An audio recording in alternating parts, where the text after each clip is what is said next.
In the classic Western film, The Three Amigos, there's a discussion on knowing what a plethora is. So I spent 1 hour and 44 minutes in research, which coincidentally is the same length of the classic film. But I determined that today we have a plethora of topics in store for you.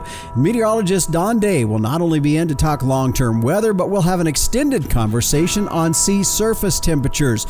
Also, we'll hear about how Merck Animal Health's buyout of Allflex is impacting ranchers, and we'll have our guest from last week, Dr. John Hutchison, on to answer some follow-up questions regarding factors affecting calf prices.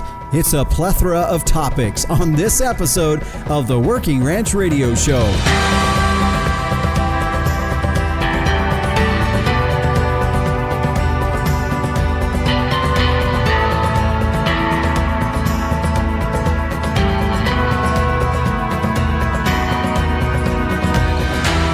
And welcome to the Working Ranch Radio Show. I'm Justin Mills. Thanks for joining us. This is episode 117, and we're glad to have you along for the ride today. As I believe, as I said in the opening, we do have a lot of topics that I think the change-up is going to be maybe a little different than we typically do. I know a lot of times I usually have one guest on for the entire show, but today a couple things led to this. First of all, I had some great feedback from different folks regarding our show last week, and it was with Dr. John Hutchison as we talked about animal programs and factors affecting calf prices. A really good show. I encourage you to go back and listen to that. But I had some questions that kind of come up in that, so I gave him a call and said, "Hey, John, would you be willing to just jump on quick for a segment to answer some additional questions on that?" And he said he would. So he will be joining us today, and look forward to that conversation. Also, as I said in the opening, meteorologist Don Day joining us as he does every week. But this time we're going to go a little bit deeper on a subject regarding water temperatures, and this kind of stems from a question that the captain, Tim O'Byrne, had asked me and wanted to know if Don could answer that. And so that's kind of where that's stemming from there. We're going to have that dialogue with meteorologist Don Day on that. And then, of course, the very end of our program today, he will give us a look at our long-term weather. Paul Kaufman will also be joining us. He is the Executive Director of Livestock Technology Solutions for Merck Animal Health. And a few years ago, of course, we know Merck Animal Health purchased Allflex. Well, what does that mean to us as ranchers? We're going to visit with him a little bit about that and the elements in regarding animal ID and everything. And it's definitely something that really a lot of us use. So I'm looking forward to that conversation with Paul Kaufman on that. Now, if you've listened to my show at some point in time, you know that I do like to see and like to foster the mindset of all of us being better stockmen. And so with that in mind, I got a note here from a guest that we'd had a couple of weeks or a month ago, Dave Voth, who was on when we were talking about the Good Grazing Makes Sense program. And he passed along a note here of a stockmanship school coming on June 1st through the 4th featuring Don Hanato. And it will be at the Cottonwood Guest Ranch, which is in the O'Neill Basin there in Wells, Nevada. And that's sponsored by the Western Sustainable Agriculture Research and Education. It's going to be about 50% of it hands-on, where you're going to be out doing this, and 50% in the classroom. I know a neighbor of mine went to that stockmanship school, and so it's something you might want to consider. Topics that they're going to be covering is stockmanship, conventional versus low stress, economic benefits of stockmanship, fundamentals, mindset, attitude, just a lot of good things. And like I said before, 50% of it, you're going to be doing it. And then the other part of it, you're going to be in the classroom. Again, the instructor is Don Hanato. If you want more information on that, I'm going to put a link in the description on this podcast site so you can get more information on that, or you can call the Cottonwood Guest Ranch as well, 775-472-0222 to get more information on that. Well, a quick thank you to our sponsors today of the Working Ranch Radio Show, the American Simmental Association. And you know what? Heterosis works, which is why with Simmental, it's more per head, period. Find out more at simmental.org. And Allflex, cattle identification and record keeping should be easy, and you can now tie your visual tag, your EID tag, and the genetic data to one management number with Allflex match sets. Find out more at allflexusa.com. And speaking of genetic data. Another sponsor today, Inherent Select from Zoetis, as they're providing commercial cow-calf producers with genetic insights to make a replacement female selection and breeding decisions. Find out more at inherentprogress.com. And finally, MLS Tubs. Don't gamble with fly control this summer. MLS Tubs are a sure bet. All kinds of tubs for all kinds of needs. Learn more about MLS Tubs at mlstubs.com. Well, it's time now to check in with the captain, Tim O'Byrne. He is publisher and editor of Working Ranch Magazine for this week's edition of Tim's 2 Cents. Hey, Justin. Hey, everybody out there in Working Ranch Radio Land. This story today comes from Montana Stock Growers Association Facebook page. Glasgow, Montana showed up this week and raised $20,100 for BLM litigation fund. Held at the Glasgow stockyards, this was the largest donation yet in MSGA's series rollover auctions at markets across Montana to raise funds for its appeal of the Bureau of Land Management's decision regarding American Prairie's grazing allotments. Now, Justin, fill everybody in on American Prairie and what they're up to. All right, thanks, Captain. And I'll add just a few comments here on the American Prairie Reserve in just a moment to explain what they are if you're not familiar. But in regards to what the Captain was referring to with the Montana stock growers raising money for litigation on the BLM, this goes back, and in fact, I would point you back to a show that I did back in August of last year. It was episode 81 entitled, Is the BLM Out of Bounds on This One? And it was a discussion that I had with Jay Bodner, who was then at that time the Executive Vice President for the Montana Stock Growers Association, and Caitlin Glover, Executive Director of the Public Lands Council, talking about what had happened. The Bureau of Land Management had issued a final decision for changing 6 grazing allotments in Montana from cattle to bison. But the real issue is why did the environmental assessment conducted in that instance fail to analyze the full range of impacts from the proposal that was put forth by the American Prairie Reserve? Now, if you're not familiar with who they are, well, they are on a mission to accumulate and control as much land as they can and create one of the largest nature reserves. In fact, at this point in time, from my understanding, they have accumulated over 124,000 acres on private land and also control about 336,000, nearly 337,000 acres on leased public land by federal and state.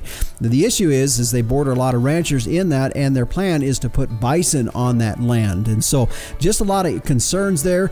And again, I would point you back to the show that I did on episode 81 if you really want to know the full details of what's going on in there and why the Montana Stock Growers Association is raising money on their litigation against the BLM. Well, stay with us. Coming up after the break, we're going to find out a little bit more. A few years ago, Merck Animal Health purchased Allflex. What does that mean to us as ranchers here in the industry that use those products? We'll find out more when we return on the Working Ranch Radio Show. Every year you pick your replacement heifers. Some become profitable cows. Others disappoint. How can you make more reliable selections? Genetic testing.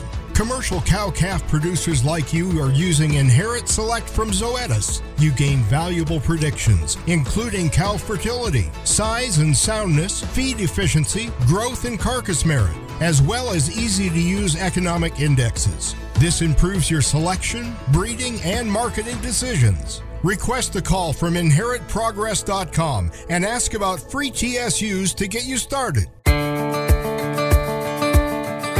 And welcome back to the Working Ranch Radio Show. Justin Mills with you. Just another reminder here because, and I mainly offer this out here because we've had some really great shows in the last several months that would, if you've missed anything or if this is your first time listening to our program and you want to go back and listen to some older shows, you can find us on pretty much any podcast provider out there. In addition, you can go directly to our site at workingranchradio.com and you can listen to those shows, and I encourage you to do that. Also, leave a comment as well if you hear something you like, or if you have a question, reach out and let me know. justin.workingranch@gmail.com is how you can get a hold of me.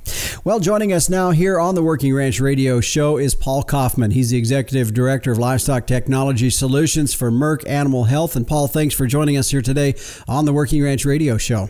Justin, thank you, and great to be with you and your listeners today. You bet. We're going to talk a little bit today about a few years ago, and you're going to give us a little bit more details on that. Allflex, which was purchased by Merck Animal Health, and of course, a lot of us in the ranching industry, we're very familiar with Allflex and some of the products that's been going on. A lot of exciting new things coming down the line that we can, that I know at some point we're going to be able to talk about as well here on the show. But let's go back to when that buyout took place and kind of everything that went on around that point in time. Yeah, absolutely. And as you and I were talking before, coming from a cow-calf background myself, I certainly had used Allflex tags and products for many years, more than 65 years in the market.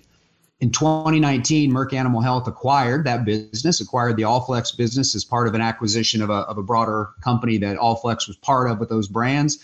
We got into the identification business, as you and I will speak a little bit about, dairy monitoring, as well as some stuff in the pet and the aquaculture side.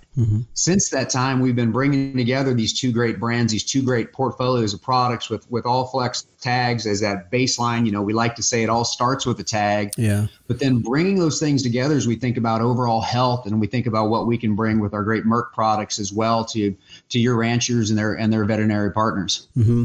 Paul, when we look at this buyout by Merck Animal Health of Allflex, it really does bring together two entities from a name standpoint that a lot of us in the ranching industry have heard for quite some time. When we look at the service, though, and the depth of service, sometimes we don't really see the full layers or full depth of things that they are responsible for of bringing into our industry. For example, when we look at Allflex for right away, a lot of us think, well, it's ear tags and pretty good vaccine guns, but it's more than that.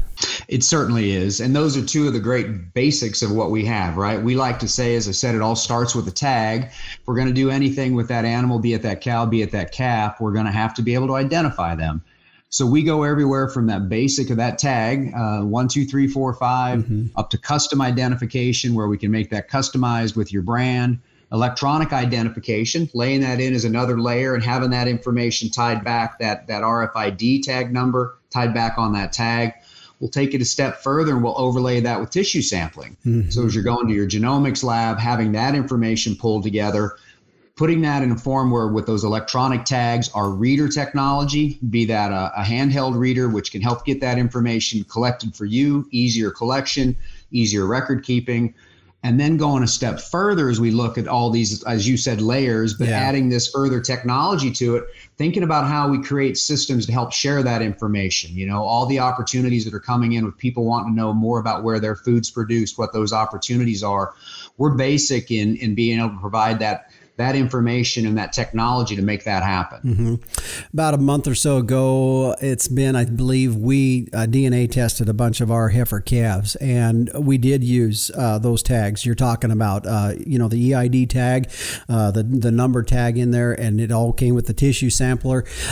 For me as a rancher, one of the things I've really been exploring is how do we best utilize those EID tags? You talked a little bit about the reader technology in there, and that's really something that's, to me, from a management standpoint, that's something that's really fascinating. I think there's a lot of ability, potential for us as ranchers in utilizing that ability to track those animals with that EID from a management standpoint. I think there's great opportunities, just at the local level at the ranch, if we think about it, just simplifying processes. So taking from a manual, writing everything down to be able to have that in electronic record keeping for you on a day-to-day basis would be step number one.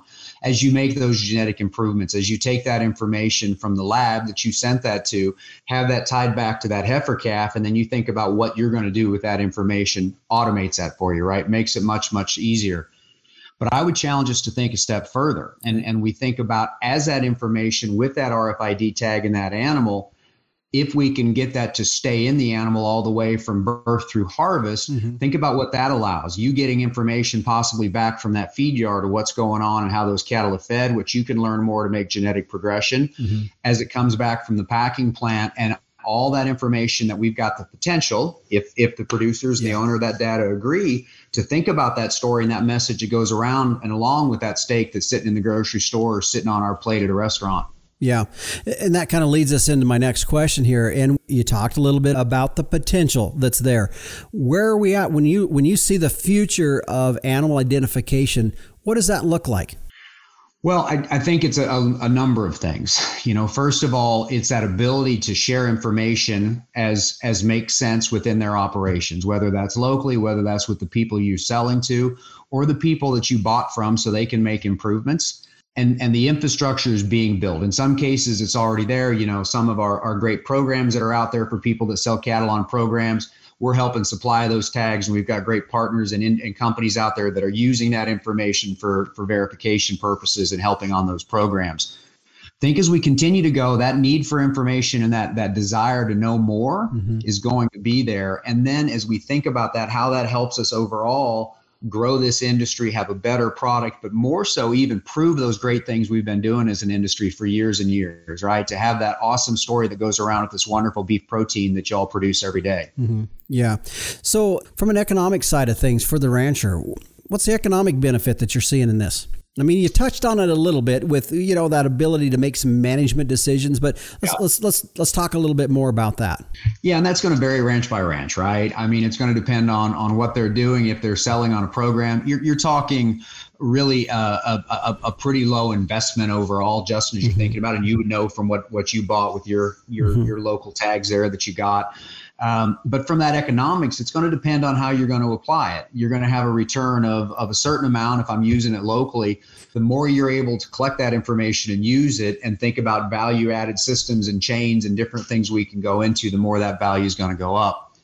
My feeling personally is longer term as we get into this and start thinking about an entire birth to harvest, if you will, type environment.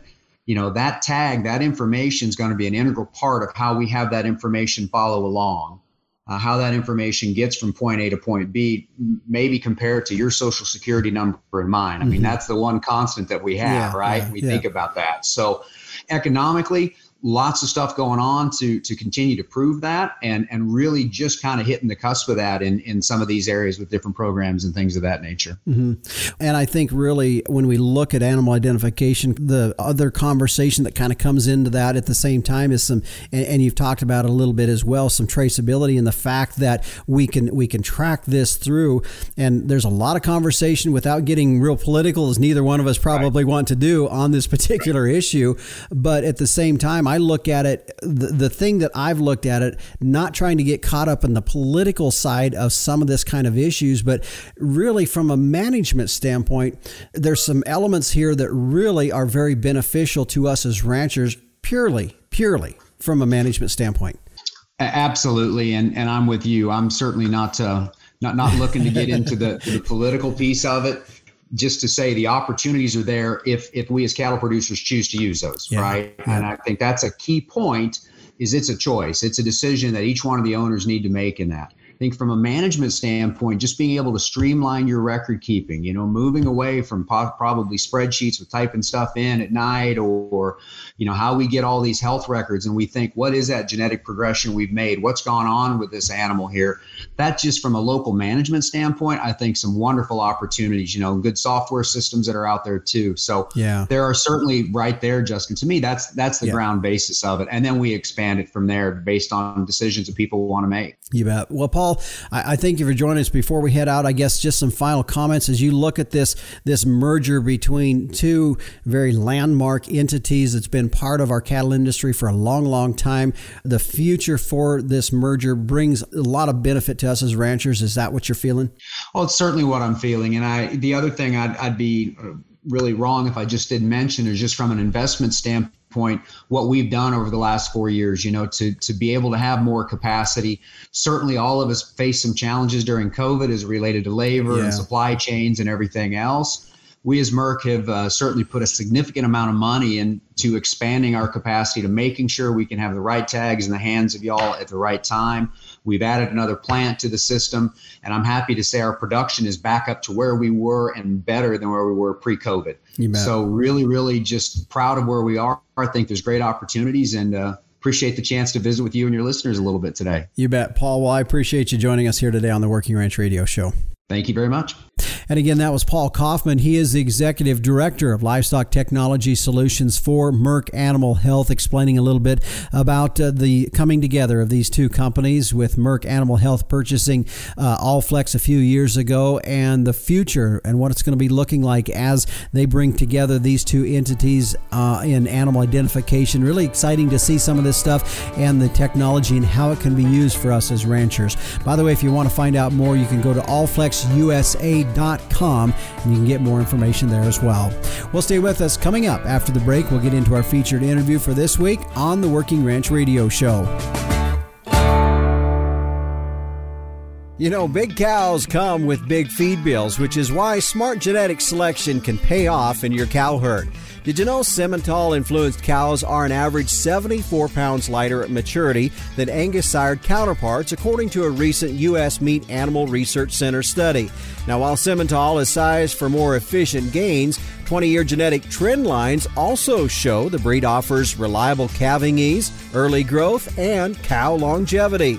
That's a balanced herd built for profit. SimGenetics, giving you more per head, period. Stand strong, Simmental. And welcome back to the Working Ranch Radio Show. I'm Justin Mills. Joining us now is our guest from last week, Dr. John Hutchison. He's the Director of Beef Cattle Technical Services with Merck Animal Health. And our program last week was on programs and factors affecting our calf prices. A great program. I would encourage you to go back and listen to it because there's a lot of information that we touched on there that if you hear today's, it's a kind of a supplement to what we talked about last week. And John, first of all, I want to thank you for joining us. When we had last week, we talked to several different factors, very basic factors that do affect calf prices. In regards to our show last week, I did have some questions come up, and I wanted to visit with you about them. First of all, the one question I had from a neighbor of mine was wanting to know, we talked about the different programs and things that you could do. For example, there was value if you were BQA certified. And then we talked about if calves were NHTC or other programs. And I'm not going to just say NHTC is the ticket. I'm just saying if they were other programs, there was some value getting back to those. The question was, do those added items, do they stack, or is it just kind of lumped together, or do they add on to each other? Hey, thanks, Justin, for having me back on. I appreciate that. And so, yes, so maybe we ground ourselves a little bit in that answer. And so when we talked last week about each individual factor, so like you said, whether it was polled calves or BQA certified, the way we approach the database is exactly that they are to be interpreted relative to whatever we were comparing them to, whether they were non-polled or polled calves or whether they were BQA certified or not. And then we held everything else constant. So we held, weight, size, gender, region, just all these other factors we held constant so that we could tease out exactly singly what those factors contributed to price increase or in some cases price decrease. And so absolutely, if you're interpreting two or more traits simultaneously, you need to use an additive approach. And what does that mean? That means if you've got steer calves that are worth $19 a hundred, and you've got progressive genetics worth about $1.55 a hundred, and you're comparing it to heifers without progressive genetics, it's a $20.80 per hundredweight premium. Mm-hmm. Mm-hmm. What about absolutely use an additive approach? Yeah. So what about even the programs? If we is that same like if I do BQA and I GAP certified or an NHT and VAC 45, we could just stack those additives into there? Absolutely. If you're BQA certified, it's $1.40 a hundred positive, and if you've got VAC 45 calves that you're raising, it's close to $9. And so that's a $10 premium. A VAC 45 BQA certified calf is going to bring, almost $10 a hundred more than one that's not BQA certified and not VAC 45. Okay. Good. That's clear. Good question. Really good question. You bet. We should have done a better job of covering that, Justin, last week. So whoever asked that question, thank you. Okay. All right. Here's another one. And this came up in regards to the implanted versus non-implanted calves. And more specifically was we have non-implanted calves, and that's kind of our baseline in this study. And you said there was no change in price between a non-implanted calf and an implanted calf. The biggest difference would be maybe your weight gain that you could return in the end of the thing. But when we take that against like NHTC, which stands for non-hormone treated cattle, the difference there is NHTC has a $6 hundredweight premium. You know, why that versus these non-implanted calves not seeing that premium? Yeah, good question. And so it's a marketing program. So, you know, NHTC, you have to know really early on in marketing your calf crop that you're entering into that NHTC program. And so if you're in there, you know, you capture that, that there's no implants they're banned, right? They're not required or they're not allowed in an NHTC program, and you get that $6 a hundredweight. If you and so the base is just a non-NHTC calf, and everything else is held constant. And so really way you should look at that is, what is your current marketing program today? And if you're in an NHTC, implants, you know, they don't have, you capture the $6 premium and go on. If you're not at if you're in a marketing program that doesn't care, then, you know, you're losing 23 pounds of weight. And so, you know, that 23 pounds of weight can equate to, if you do it on these prices and these weight of calves, that's a $7.41 premium on that weight. If you look at it that way. And so again, NHTC, I get where they're coming from. That NHTC is a marketing program that specifically doesn't allow implants. And so we just looked at NHTC yes or NHTC no, and everything else was accounted for, if that makes sense, on that $6 a hundred. Well, and it really gets back to what we had talked about last week, was really begin early on a marketing plan, and all of that involves in understanding what are the costs to get in these programs, because you can put a lot of costs in terms of time or paperwork, or even have to change what you do on a normal basis labor wise. So you really have to understand this cost when you're looking at these programs. And I'm not trying to devalue these programs. There's value in them, but you need to understand that.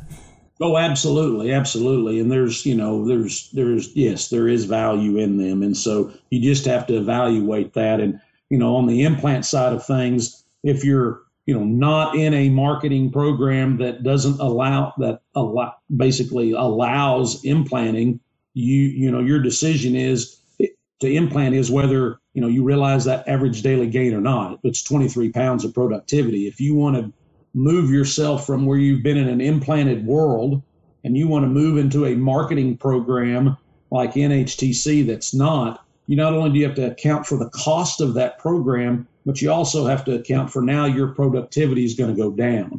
And so you need to understand that in the premium that you get for those NHTC cattle and being part of that program, those costs. And so you've got productivity to outweigh along with your cost. Yeah. Okay. John, I want you to speculate just a little bit here, and I'm not going to hold you to it here later on. I'm not going to call you up next fall and say, hey, you told me this. With these prices higher, as we're seeing in this marketplace, will we see that spread in the premiums that you saw in the last couple of years of data? What's your thoughts on that? Yeah, so that's interesting. I'm going to tell you, and simple answer is yes. I believe you're going to see some spreads with these programs. And the reason why is purely my investment in these cattle. You know, it's like any of us. When we invest in something that costs a lot of money, you know, our appetite for risk management goes up. That's my belief that, you know, you've got something valued at X dollars, and so you want to protect it. If it's, you know, half those dollars, I might be less, you know, not as much money at risk. So from a risk assessment of what these calves are going to cost, they're going to be extremely expensive. And if I'm sitting there buying those calves to move on down the beef cattle system, our production system, i.e. the feed yard, I want them on a VAC 45 program. I want the healthiest calves I can get. And so I think there's going to be a lot of competition for those. because I'm putting a lot of risk on buying a $2.75 a pound calf or $3 a pound calf.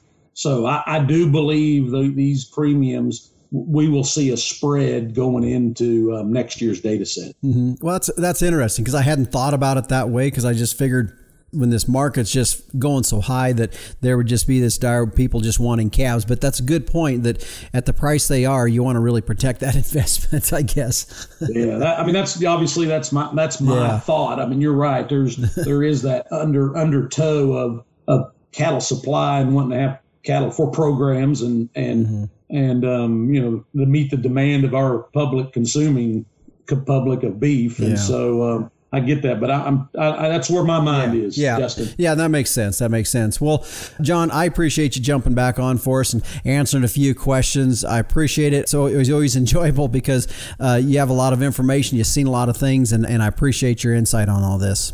Yeah, thanks a bunch, Justin, for having me on. You bet. And again, that was Dr. John Hutchinson, Director of Beef Cattle Technical Services with Merck Animal Health, joining us here today to answer a few more questions following last week's show. A great program. And in fact, I'd encourage you to go back and listen to it, as we talked about animal programs and factors affecting calf prices. It comes out of 2 years worth of sale results from Superior Livestock, and a study put together by Kansas State University and Merck Animal Health on it. Very valuable information that I know a lot of us in ranching, we all have to market our cattle at some point. A lot of useful information you'll find in last week's show.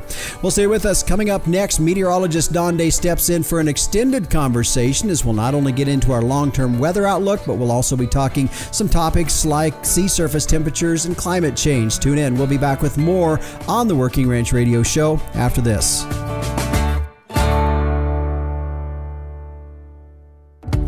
Don't gamble with fly control this summer. MLS tubs are a sure bet.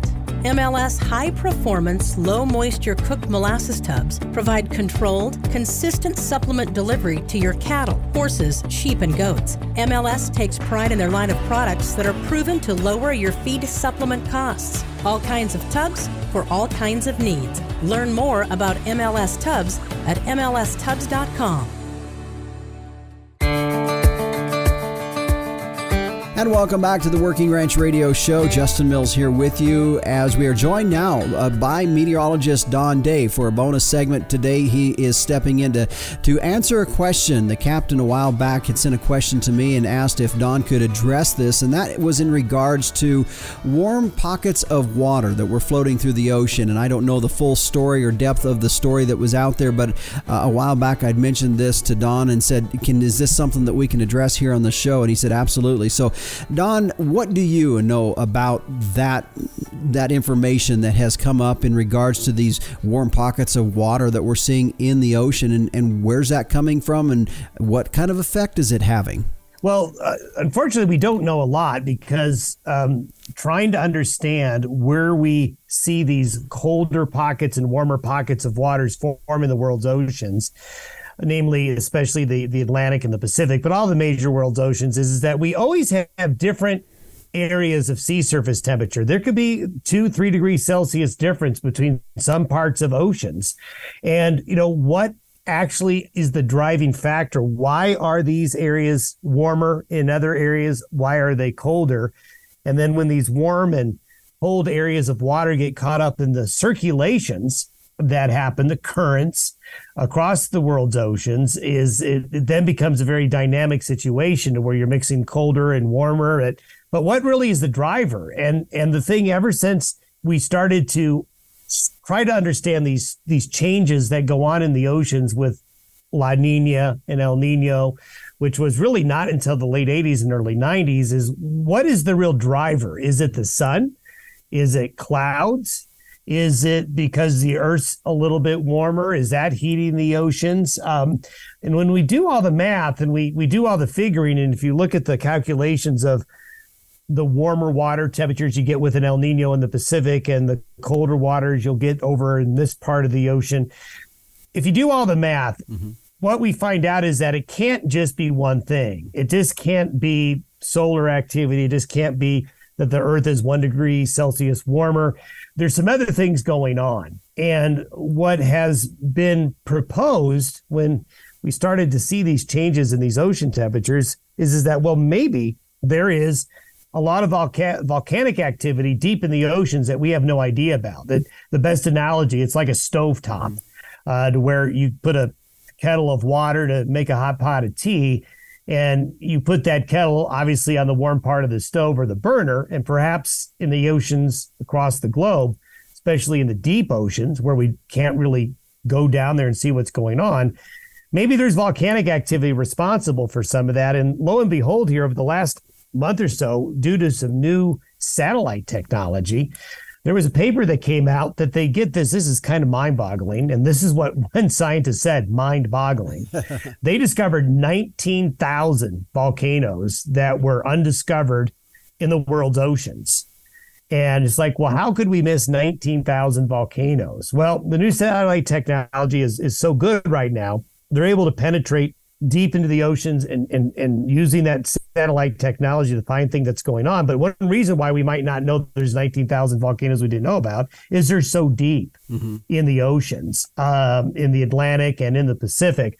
But if you are putting a lot of heat energy from this volcanic activity, as well as the gases that come out of these volcanoes, you're likely going to have a big impact on ocean temperatures. And this is where you get potentially these blobs of these warmer and colder pockets of water. Don, I think it'd be good to put into perspective the vacillation that we see in sea surface temperatures, because we hear, for those of us that aren't scientists, it's very minute, and we have people in our society making big narratives and big stands on climate change based upon sea surface temperatures.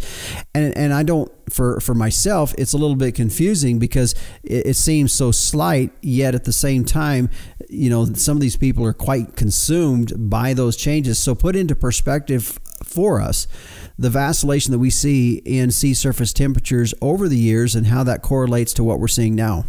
Well, yeah, and you're going to hear this, I think, over the next year or so. And there's already been articles out there about the world's oceans are very warm, the warmest since the beginning of the satellite record. The thing is that you, as I mentioned before, is that you cannot assign one variable and say that the Earth's oceans are getting warmer because of just one thing, and that would be air temperature. It is true, and people will make reference to this, that the oceans are a reservoir of heat energy, because just like anything, if you, let's go back to the tea kettle analogy. If you put a pot of cold water on the stove and you turn it on high, you heat up that water, and let's say you turn off the stove, well, it's going to retain some of that heat. It's going to store that energy. It's also going to take some of that energy and turn that water into water vapor. So when the oceans are a little bit warmer, more water vapor goes into the air. And that indeed is part of the process when the Earth goes through some warmer and cooler cycles all the way through. But the math doesn't add up to say that all of the warming that's occurring in the oceans is just due to one thing, and that would be greenhouse gases. In fact, there's numerous studies that say greenhouse gases can only warm the top millimeter of the water of an ocean. Thing about oceans you got to remember is not only are currents moving horizontally across the oceans, changing latitude, but they're changing latitude, but they're also circulating vertically up and down. You have upwelling and downwelling. So as complicated as the atmosphere is, when we always try to think in three dimensions, that the air is moving not only horizontally, but up and down at the same time and at different angles, the oceans are doing the same thing. So in a way, the ocean interface with the atmosphere is you have two extremely dynamic environments that are interacting at all the same time. The atmosphere and the oceans are coupled, meaning they're linked. So it can get extremely complicated to try to keep track of all these things. And to whittle it down to just one simple explanation is not the whole story. And unfortunately, that's been part of the problem of trying to understand how the oceans affect the world's climate, is trying to make it too simple of a connection. Thankfully, studies like this, discovering these 19,000 volcanoes, I think is going to give more insight to serious researchers who are maybe looking at other things that are going to be impacting the world's ocean temperatures. Is at some point, is some of this stuff going to be balanced with the extreme narrative that has been going on in regard to climate change. And I mean, we hear it from the top down, all the way from the White House, all the way down to people, doing odd things to get attention. But when we have these kind of studies, are we advancing good science forward, or are we just still continuing to see a lot of push of just the narrative of what people want to hear? Well, a lot of this is politics, and a lot of this is politics. Yeah. in terms of things, but I do see more and more research coming out that isn't trying to say, oh, we shouldn't be worried about greenhouse gases, or that carbon dioxide doesn't make the earth warmer, but it's too simple of an explanation. And I think there's a lot of science getting started. It's way behind. But there needs to be a lot more research, like this research that came out about volcanoes. They weren't trying to disprove anything, but what they wanted to see what the satellite could find. And lo and behold, they found out that, wow, there's these volcanic processes on the ocean floor that are going to be directly impacting the water above that. And if that's the case, well, as I mentioned earlier, the atmosphere and the oceans are coupled. They're working together. So, I mean, honestly, the amount of variables is between 2 and 3 dozen that we know of, that we're confident of, that affects the world's weather and the climate. And trying to understand this variable and getting a better understanding is going to make us, in the future, have a better understanding of not only understanding how the weather and the climate works, but also to forecast it better as well. And I think somebody like myself that tries to keep track of everything is that when you hear these very simple explanations about what affects the weather and climate based on only 1 or 2 things, it's disingenuous, and it's terribly ignorant for people who claim to be of the, let's say, scientifically literate in the world of weather and climate. Yeah. Final question on this, and we'll take a break and come back with our look at our long-term weather. But I guess when I hear this kind of stuff, and when we get into the context of climate change and that discussion that is very heated in today's world, one of the things I think about, and this is by no way going to advocate that we just go out and destroy our land, or we destroy our climate, or our environment, and we do those kinds of things. But in your opinion, how much do you think our environment is somewhat self-healing? Now, again, you cut my arm off, my arm's going to be gone. But at the same time, if I take a knife and I accidentally cut my arm, it's going to heal back. So how much in that mindset, when you look at our Earth from that standpoint, is that a fair comparison to say that it has some ability to be self-healing? A better way to describe it is not so much self-healing, but that the weather and climate and a lot of Earth systems are cyclical. I tell people this all the time when they're worried about, because you'll hear about things that'll be said, we've hit a tipping point, that once we reach this tipping point, a cascading set of events will set off climatic calamity. When in reality, when you look at how climate and weather systems work, is you go through these cyclical periods to where, let's say, let's use the California drought for the example. Okay. So we knew that with the burgeoning La Nina, that there was likely going to be some drought conditions on the West Coast, which we certainly saw from 2020 through the middle to later parts of 2022, a 3-year drought. Now look what's happened in California. Did somebody just magically do something to make it all of a sudden rain and snow in California again? No, the weather went through this process that's not linear, not based on tipping points, but based on these cycles that go on through. And what is very difficult in the world of climate forecasting and weather forecasting is understanding these cycles, their timing and their intensity, and understanding that cycles interact with other cycles. So the thing is in a way it is self-healing, because Mother Nature is, and I say this all the time, the atmosphere is extremely effective and extremely efficient at balancing itself out. Our human perceptions of that, though, is that we tend to think of when we're in a bad period, whether it's a drought or in a situation where we're in a heat wave or a cold snap, that you're kind of going to be in this predicament forever.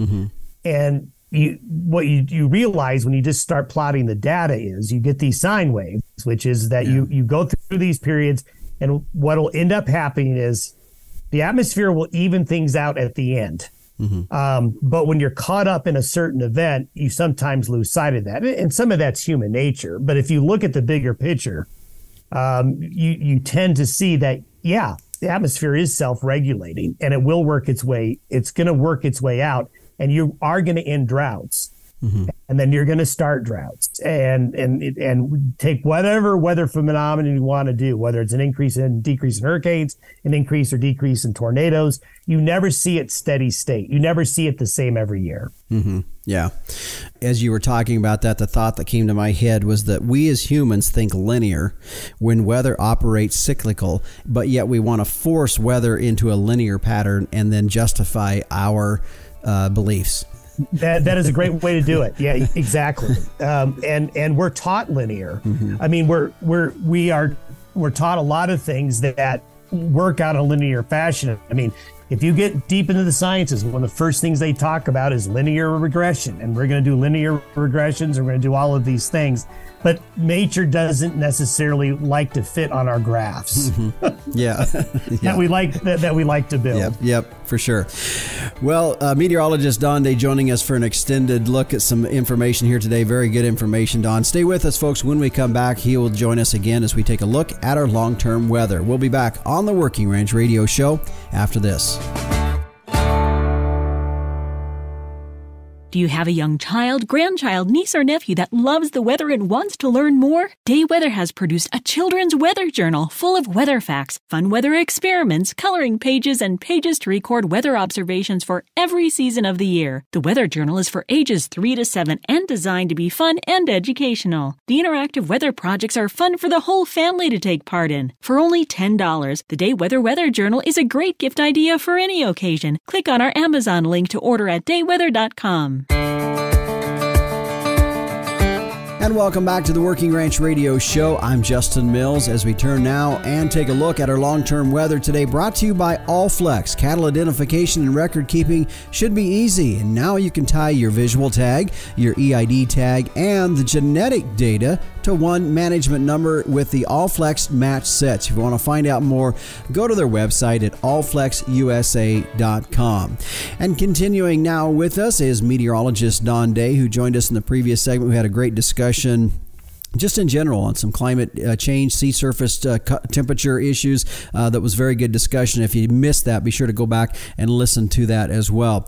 And Don, we've seen some decent moisture into those pretty dry areas of the southern plains. It's good to see that.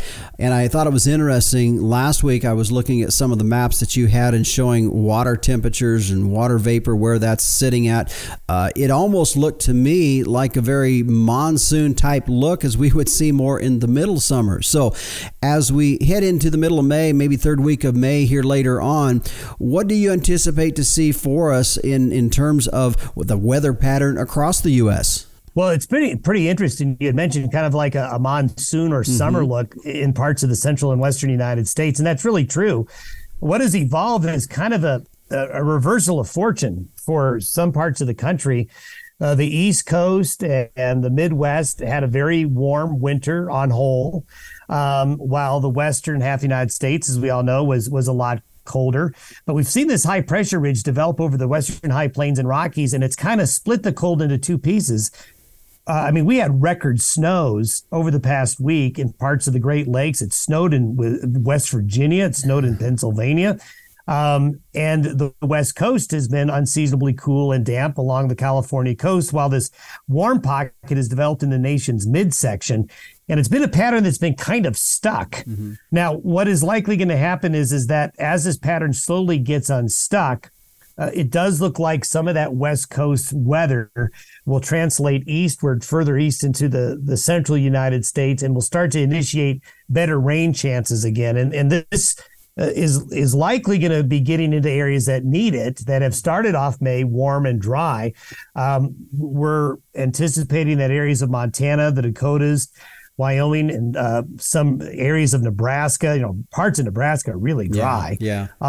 Colorado and Kansas, they're going to get back into it again. Now, it's going to be a process that's going to get stretched out over the next week or two, but it does look like as May matures, and thankfully we have 31 days in May, that there are going to be opportunities for dry areas to be picking up some rainfall.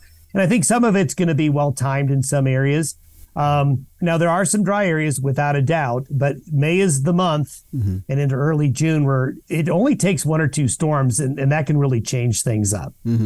Yeah, it's been interesting, I think, for folks that's been in that pattern where it's been a little bit dry here for this spring, starting to maybe raise a little concern. And you and I were talking about it before we went on air that, I've been real dry here and we've had a little moisture left over, but we didn't have a lot of snowpack. So a little bit of concern and hoping that we'll start to see that later moisture coming.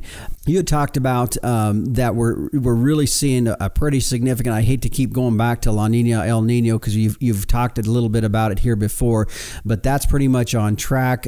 You've got some latest data. We are seeing that water change, and it's really looking like the fall of the years when we'll start to see that turn. That's right. And the thing to remember about an El Nino and when it's most productive with precipitation is going to be usually late winter and into spring. And since we officially and really did not get into this bigger change in sea surface temperatures until about 5 weeks ago, we're going to go into the summer with a burgeoning line El Nino, one that's beginning to form.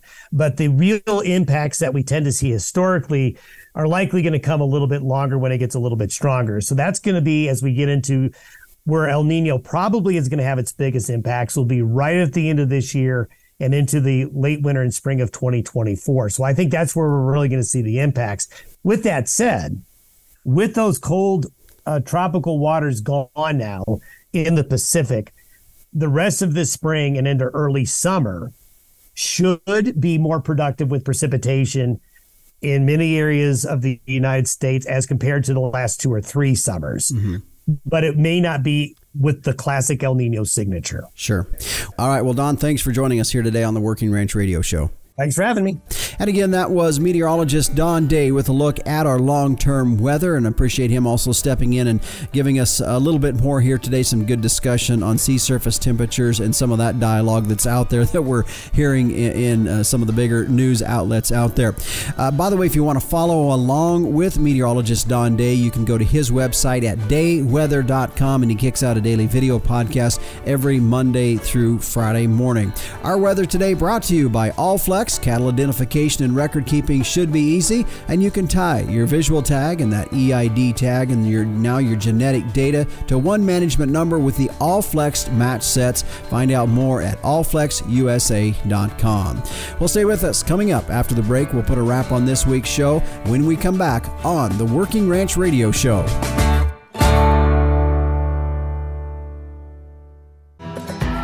Just another reminder here that if you missed something here today and you want to go back and listen to it again, then you can go to our podcast site. It's workingranchradio.com or pretty much any podcast provider out there. But we've really had some great shows here lately, very applicable to us in the ranching industry. Of course, last week it was, as we heard earlier from our guest, Dr. John Hutchinson, joining us here as we were talking about animal and program factors affecting calf prices. A very good show, very useful information in there. About a couple weeks ago, we talked about a legal perspective on estate planning. Now, if estate planning isn't a subject that about everybody in the ranching business doesn't have to deal with at some time or the other, that's a good show. A lot of very practical information in that. And look through the list of shows that we've had. I think you'll find some of that information in those shows very, very valuable.